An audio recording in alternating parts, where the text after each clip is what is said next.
was an insight to the ongoing effort and glimpse of the future, new journeys, new partnerships, walking along with a fruitful destination, a win-win situation. We now begin the very first session of the day, titled Building Semiconductor Manufacturing Ecosystem in India. We have Shri Amitesh Kumar Sinha, Joint Secretary at the Ministry of Electronics and Information Technology and the CEO of the India Semiconductor Mission. Mr. Sinha leads the Government of India's ambitious scheme for development of semiconductors and display manufacturing ecosystem in the country. This includes semiconductor and display fabs, compound semiconductor packaging, semiconductor design, and modernization of semiconductor laboratory initiatives. Besides this, Mr. Sinha also leads the Industrial Promotion, Electronics and Hardware Manufacturing Division, the Production-Linked Incentive Scheme for Large-Scale Electronic Manufacturing and IT Hardware, Modified Electronics Manufacturing Cluster Scheme, MSIPS, and many more. Ladies and gentlemen, Mr. Amitesh Kumar Sinha. Thank you. Good morning to all of you. I am today here going to present SemiconIndia program and the kind of electronics manufacturing ecosystem that is developing in India.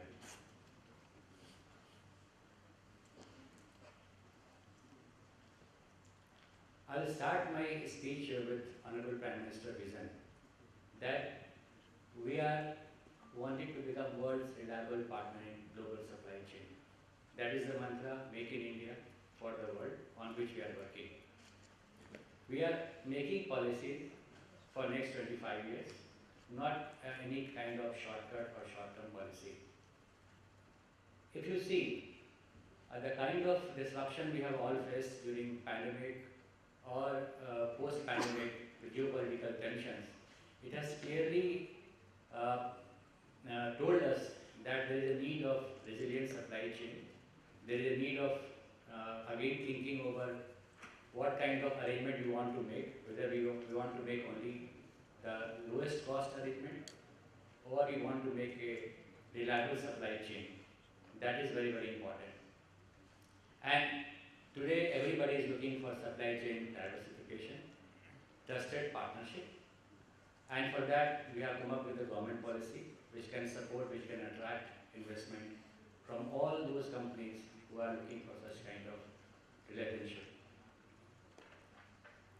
If you can see, this is India's decade. The growth journey of India is in a different level. We are already fastest growing economy, in big economies, India's growth is the fastest. We are first in fintech adoption. You have all seen the strength of UPIs and all different kind of financial technological innovation that is happening in India. We are third largest ecosystem for startups and second largest internet users. These are the things which is propelling the growth of India. And to support that, we are trying to build talent pool, which is a necessity for today. All big companies are either struggling on talent or on sustainability or on diversified supply chain. So these are the three important things which is being looked after by all the companies. The mobile ecosystem, the electronics ecosystem growth story is known to all of us. I will not spend much time here. You can see that India has become the second largest mobile manufacturer, and the players like Foxconn, Pegatron, Wistron, Dell, HP, supported by Apple and other big players also.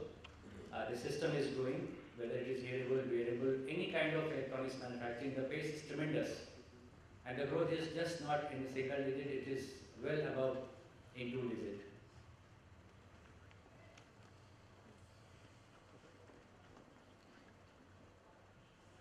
So, to further propel this growth, Government of India has given impetus and production linked incentive scheme has been announced.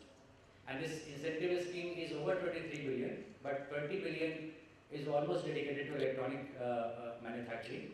And out of that, 7 billion is coming from Ministry of Electronics and Information Technology PLI schemes. And other 13 billion is coming from allied sectors supported by different ministries. So you can see mobile, IT, hardware, There are other schemes of ministry which supports other ecosystems related with semiconductors and component manufacturing. Then we have PLI for advanced chemistry cell, automobile and auto components, telecom and networking, solar PV modules, and white goods. In solar manufacturing, the target, very soon you will see that 85 to 90 gigawatt of solar manufacturing is happening in India. And out of that, at least 50% will be fully integrated from polysilicon to module. So such kind of magnitude is happening in solar manufacturing. Similarly, is telecom stack. We all know about the telecom stack, and the next leg of telecom revolution will be around that. Honorable Minister also said that manufacturing of networking equipment is also happening in India. So that story is unfolding there. So we are clearly seeing that electronics manufacturing, telecom manufacturing, power electronics and power related manufacturing, all these things are happening, which will further fuel the growth of our journey. With this, we are confident that the journey was started in 2014-15 when 29 billion was the magnitude of electronics manufacturing. It has increased to 87 billion, and we hope that because of PLI schemes and other efforts taken by government, it will accelerate and will reach to 300 billion. To support that kind of electronics manufacturing, of course, we all need a robust supply chain, including semiconductors.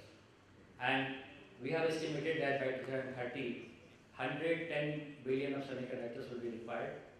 As the President Semi, Ajit Manocha sir, who is also advisory committee member of India's Semiconductor Mission, he has told us that industry is poised to become $1 trillion semiconductor industry by 2030. So if you see, the 110 billion will be around 11% of the world requirement by 2030, and it will be required for supporting all kind of growth that is happening in India. More fabs will be required for this. We all know that if you consider a 28 nanometer fab, just for example, its output in 1 year is approximately 1.2-1.3 billion. So you can divide this numbers, and you can easily get number of fabs that is required for the country. Of course, it will depend upon the size of the fabs. If it is 40,000, the output will be around 1.2-1.3. If it is 1 lakh wafer starts per month, then probably number will be different. But you can easily estimate that even if we have 1 lakh wafer starts per month of a fab, then only we need 20-30 such fabs. So this is the kind of requirement in our country, and this is required for every nodes, whether it is cutting edge technology nodes or legacy nodes. We believe that India is a global leader in artificial intelligence, and artificial intelligence is going to be playing a very key role in semiconductors, whether in form of genetic demand. Maybe after 4 years, 15 to 20% of the semiconductor demand will be generated because of AI revolution that is happening. It will also automate the process of equipment, the different processes used in semiconductor industry. Everywhere we will see the use of artificial intelligence, and India is playing a leadership role in AI.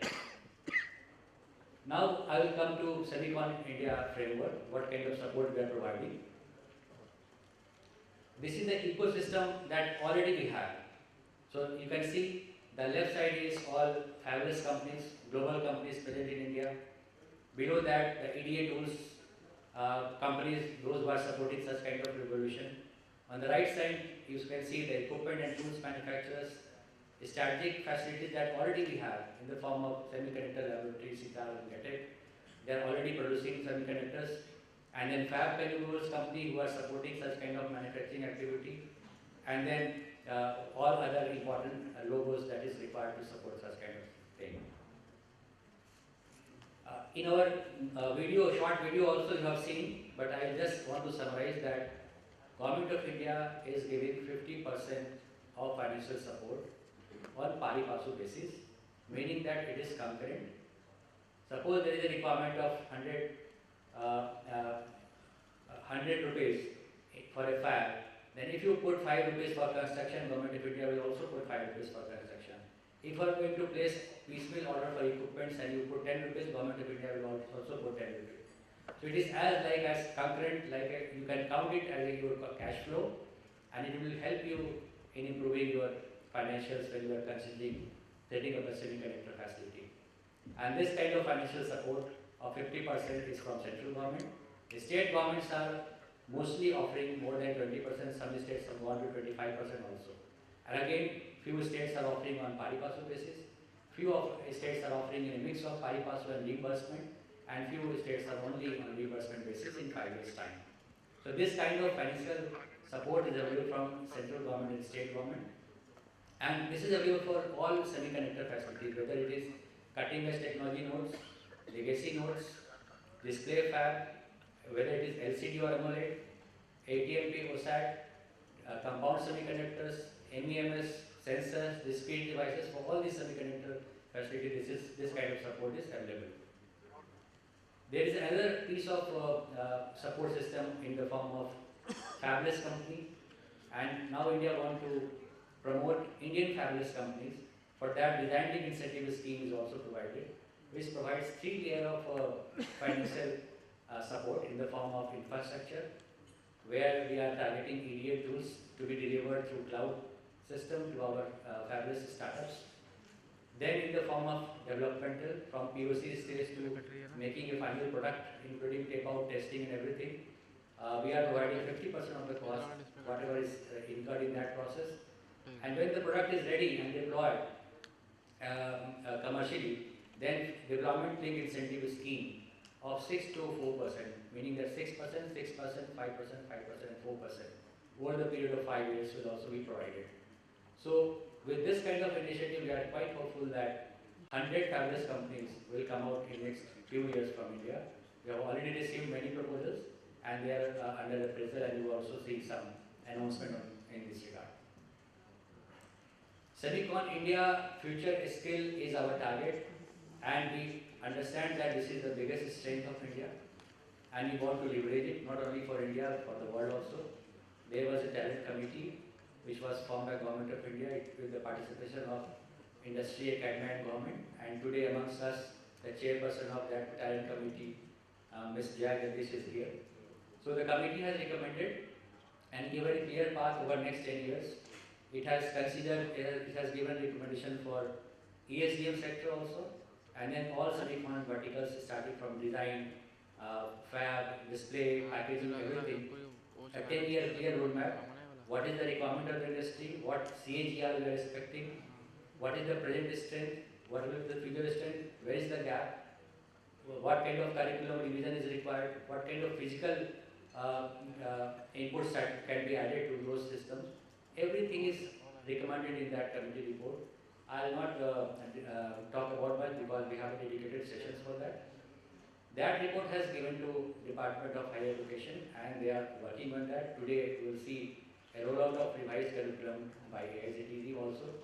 So that kind of action has started, and more action will be happening in near future, so that we have a robust talent ecosystem.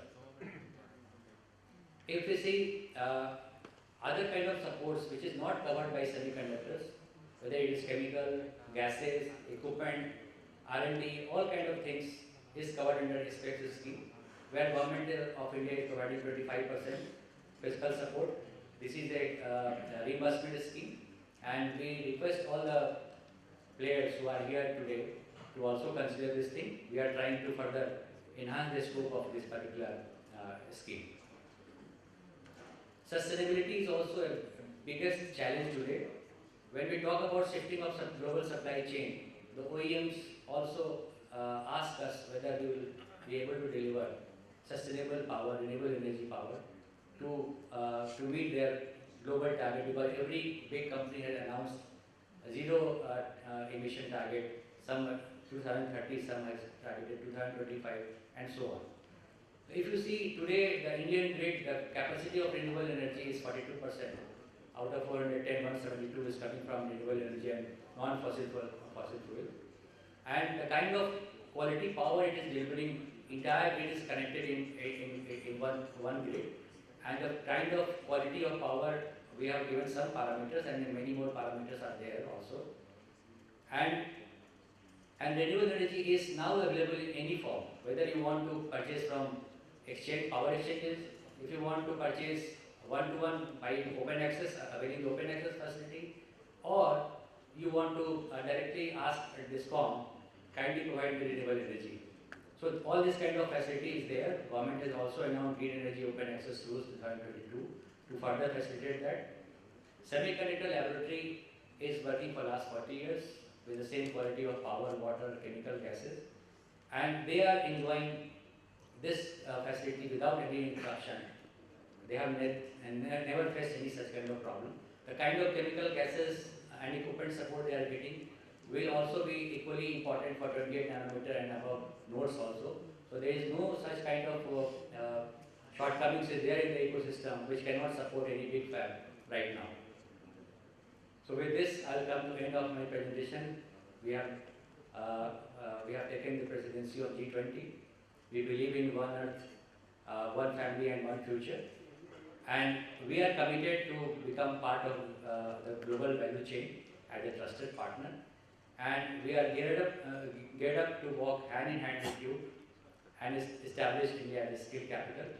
Any feedback or any suggestions coming from you, we will take it very positively. We will work on them and we will deliver also. Thank you so much.